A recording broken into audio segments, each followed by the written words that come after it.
మీరు ఎక్కడి నుంచి వచ్చారమ్మా? ఆరులో నుంచి వచ్చామండి, ఆదర్శ నగర్ ఆరులో నుంచి వచ్చాం. అమ్మవారిని చూసారా? చూసామండి, చాలా కన్నుల పండగగా ఎంత బాగా అలంకరించి. మాకు కిందటి సంవత్సరమే ఇలా తెలిసింది ఇక్కడ అమ్మవారు పూజ చేస్తున్నారని. అలాగే తల్లిని దర్శించుకుందాం, మాకు చాలా ఆనందంగా ఉంది. తల్లిని దర్శించుకోవడం చాలా మనసుకి శాంతిగా అనిపిస్తుంది. చాలా మీకు ఎవరు చెప్పారు ఇక్కడ అమ్మవారు ఉన్నారని?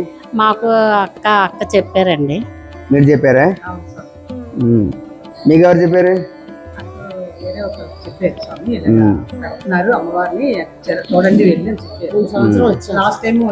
లాస్ట్ టైం వచ్చారు.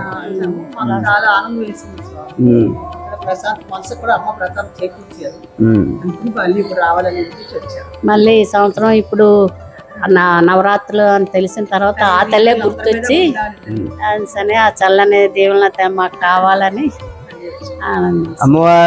అమ్మవారు ఆశీస్సులు అందరికీ దక్కాలని, అమ్మవారు అందరికీ కూడా ఆవిడ దర్శనం వైభోగం కలగాలని, ఎక్కడెక్కడో ఎక్కడ ఉంటుంది ఎంతెంత దూరం వెళ్ళలేరు అని చెప్పి, అందుకని అమ్మవారిని ఇక్కడ ఈ 9 రోజులు కూడా అమ్మవారిని అలంకరణ చేసి అందరికీ కూడా అన్నమాట వైభోగంగా చక్కగా వారాహిదేవి అమ్మవారిని అలంకరణ ఉండేలాగా అందరికి చేశారనమాట. అవునవును, ఎంతో సంతోషం అనిపించి ఇలాగా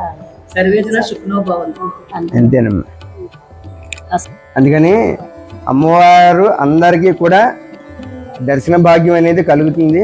చక్కగా ఉదయం అయితే మాత్రం 8:30కి పూజ ఉంటుంది, ఉదయం 8:30కి, సాయంత్రం 5:30కి హోమం ఉంటుంది. అందరూ రావచ్చు.